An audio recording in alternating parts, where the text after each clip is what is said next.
Senator Xenophon. Thank you, Mr Acting Deputy President. I too can indicate my support for the second reading stages of this bill and for the bill generally, but I do have a number of reservations, and fortunately we will be having, I hope, will be a constructive second committee stage of this bill in order to discuss those concerns and in order to consider appropriately amendments that have been put up. Mr Acting Deputy President, there is no question that one of the key roles of the state is to protect the public from terrorist acts. That is axiomatic. Public safety is a paramount consideration. But if you accept the necessity of intelligence agencies, and I do, I think it's a no-brainer, then you have to accept the necessity for those intelligence agencies to operate in secret and to have adequate powers and resources to do their job. If you don't accept that they must operate in secret, then you're not being serious about protecting the public. If ASIO exists, for example, it needs a high degree of operational secrecy.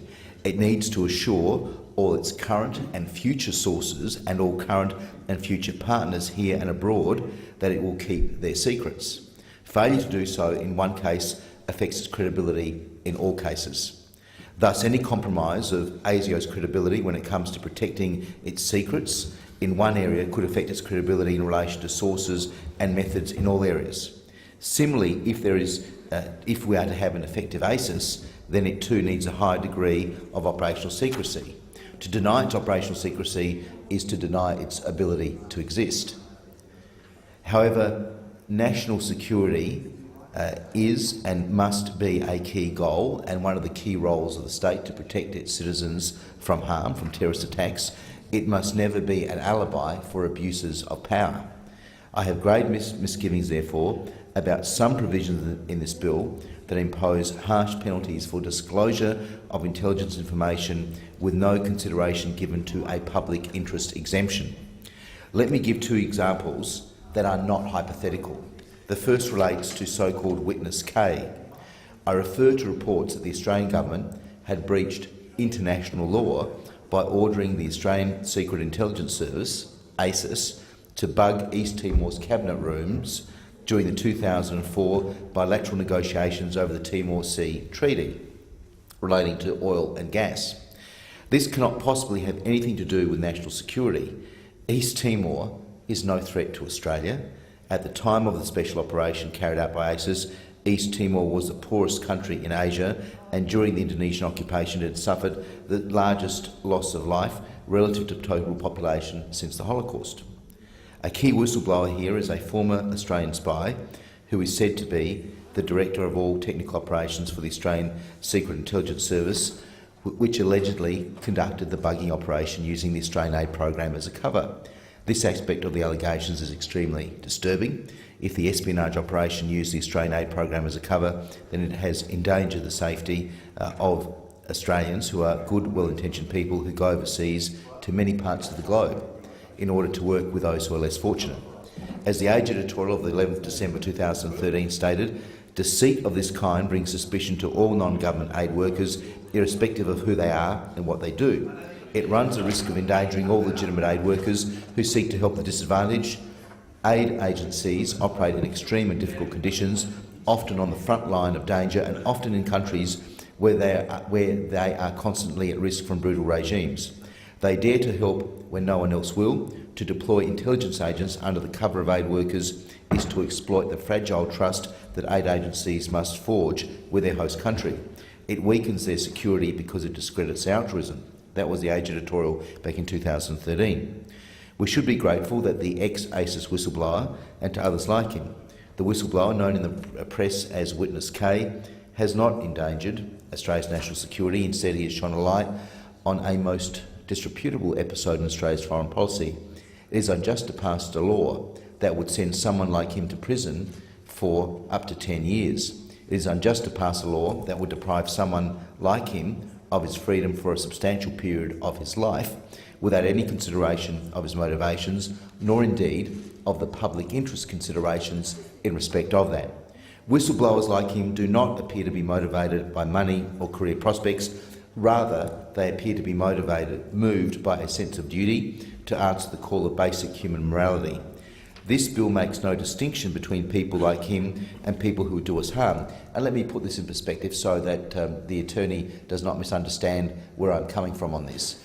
If there is a special intelligence operation, and as a consequence of that special intelligence operation, that there are people working undercover with a terrorist cell, if the identity of that person is disclosed, that is a very serious matter, and I support the government in treating it as a very serious matter, because you could effectively be passing a death sentence on that person by disclosing their identity, an undercover operative who's working in that sort of very sensitive operation. So I get where the government is coming from, and I commend them for acknowledging, for wanting to strengthen the legislation where the lives of intelligence operatives and our sources are put at risk.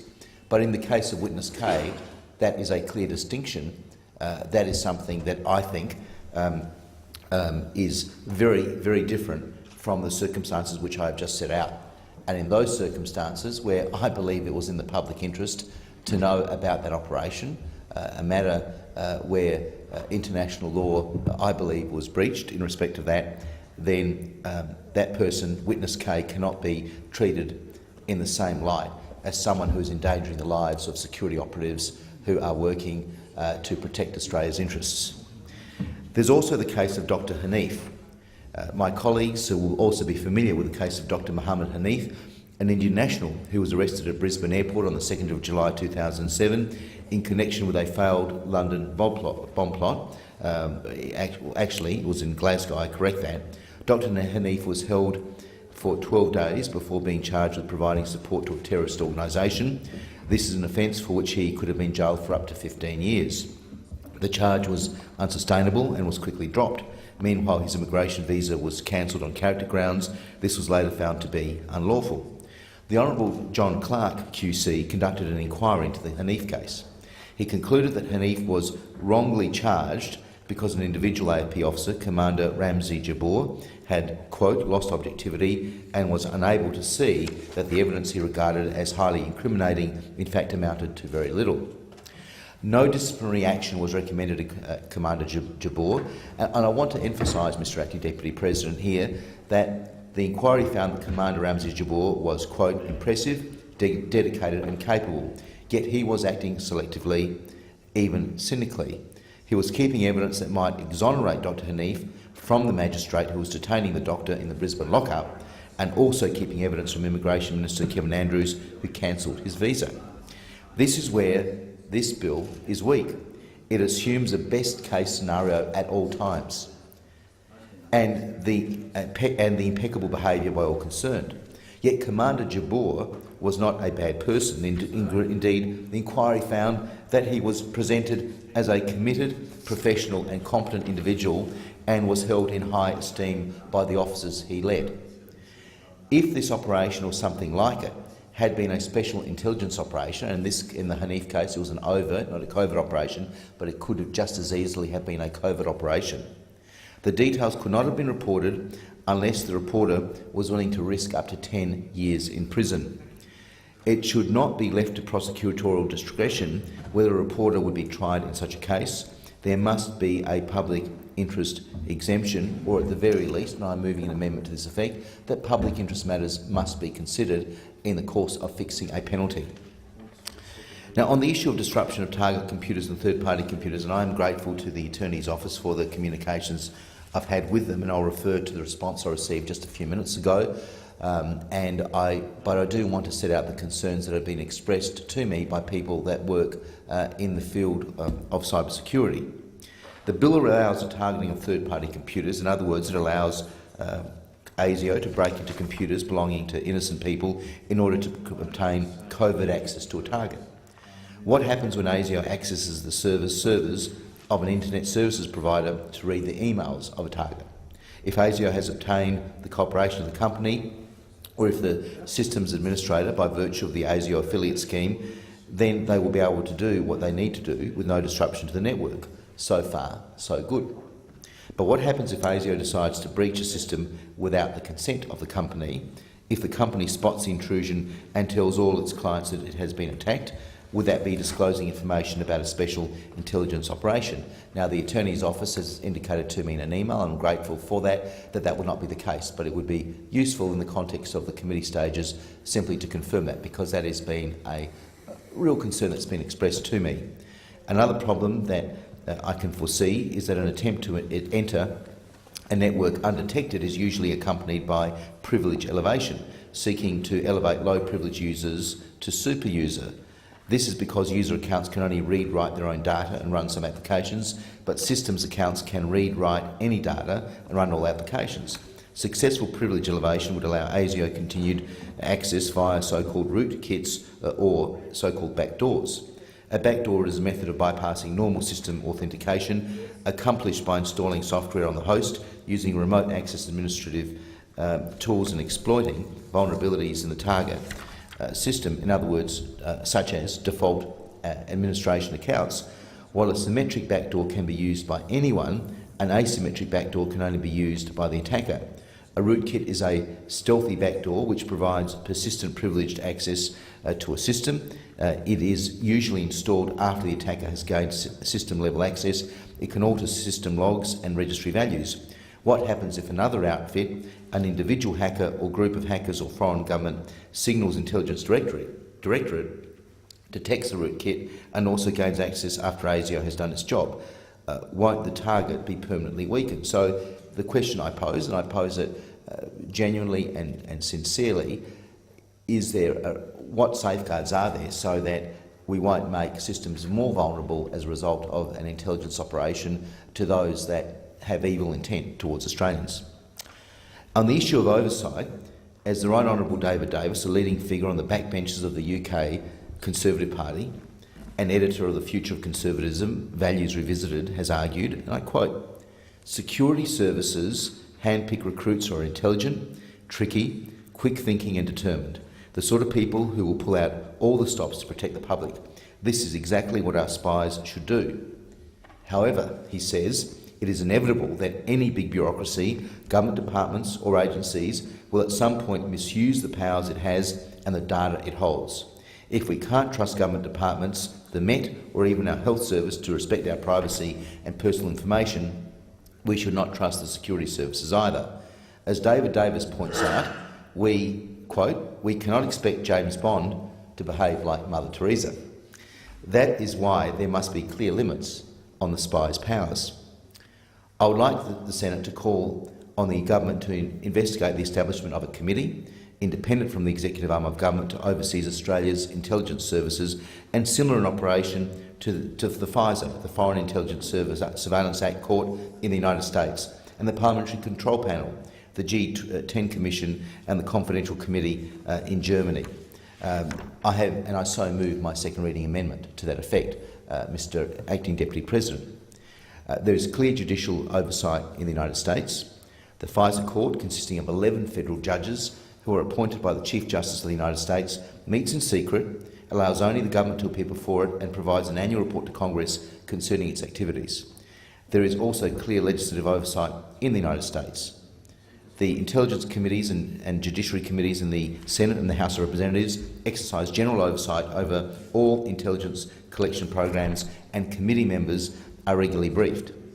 Members of Congress will receive detailed briefings prior to each reauthorisation. And I note that the Attorney's counterpart in the United States, Eric Holder, has done some interesting work in terms of metadata and protocols in place with the media, so that the media does have protocols and safeguards in place so that there isn't needless metadata searches of journalists, for instance, when contacting their sources. And I think that is something that is important, and we need to look at that and look at emulating it. There's also excellent oversight in Germany. The Parliamentary Control Commission exercises legislative oversight over the intelligence agencies. The Chancellery is obliged to inform this committee at least once every 6 months about the activities of the intelligence services. The Commission can request documents and data and conduct hearings with members of the intelligence services. The Parliamentary Control Committee's deliberations are kept secret. The Parliamentary Control Committee also appoints the 4 standing and the 4 deputy commissioners of the G10 Commission, which serves as a permanent control body for intelligence activities. The Commission reviews and authorises all requests for surveillance activities subject to the G10 law. The Chair of the G10 Commission needs to have the qualifications to serve as a judge. It meets at least once a month and can schedule on-site control visits at German intelligence facilities. The G10 Commission does not only authorise surveillance programs but also controls how these programs are implemented regarding the collection, storage and analysis of personal data. The intelligence agencies have to justify their surveillance requests and specify their scope and targets. The German oversight mechanism belongs to the legislative branch and does not include judicial review. And I can indicate parenthetically, Mr Acting Deputy President, that the reason why they have those safeguards in Germany arises as a result of the excesses of the Stasi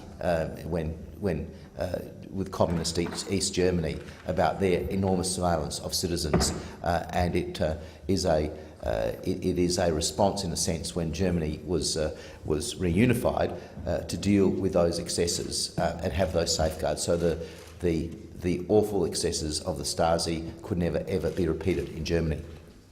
By comparison, Australia currently has the weakest oversight mechanisms, and this is not a criticism of this government. This is something that has occurred over, it's a cultural issue almost, over a number of years.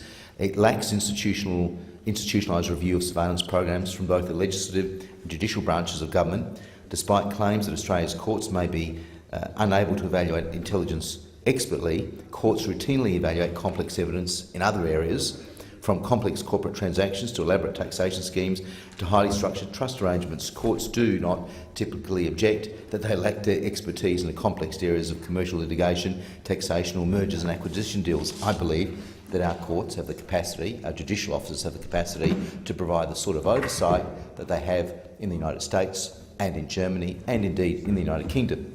Finally, Mr Acting Deputy President, I want to make reference to the comments made by Brett Walker SC on the national security amendments on the ABC's Late Line program last night in an interview by with Steve Kinane, the presenter of the program.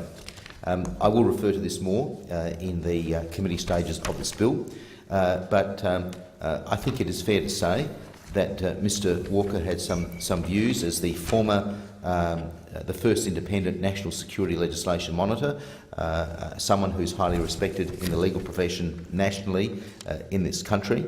But there are concerns. There are concerns in terms of what the implications will be for releasing information. The instances I've given of, say, Witness K, the instances of, say, the Hanif case, where clearly there were some issues in respect of that case that were unsatisfactory, and if it was a covert operation, it would have led to significant penalties for anyone reporting on that. And he does distinguish, Mr Walker SC does distinguish between someone deliberately sabotaging special intelligence operation and, of course, I acknowledge the risk that poses to the men and women of our security services and their associates whose lives would be at risk if that information is disclosed, and that is why we need to have appropriate and significant penalties. But it was put to Mr Walker, if, for example, politically embarrassing leaks from the intelligence service didn't endanger lives, whether that would be, whether the same sort of penalties ought to be put in place. And I think that what Mr Walker said, his caution in respect of that, ought to be heeded.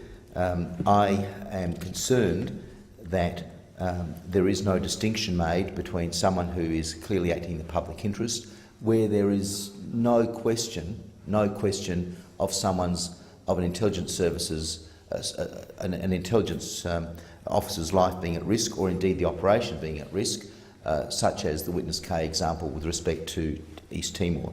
So these are matters that need to be explored in the context of the committee stages.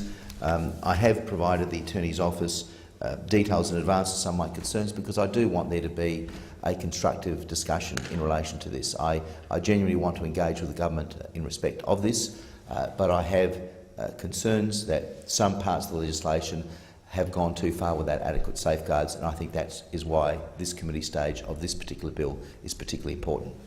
Thank you, Senator Xenophon.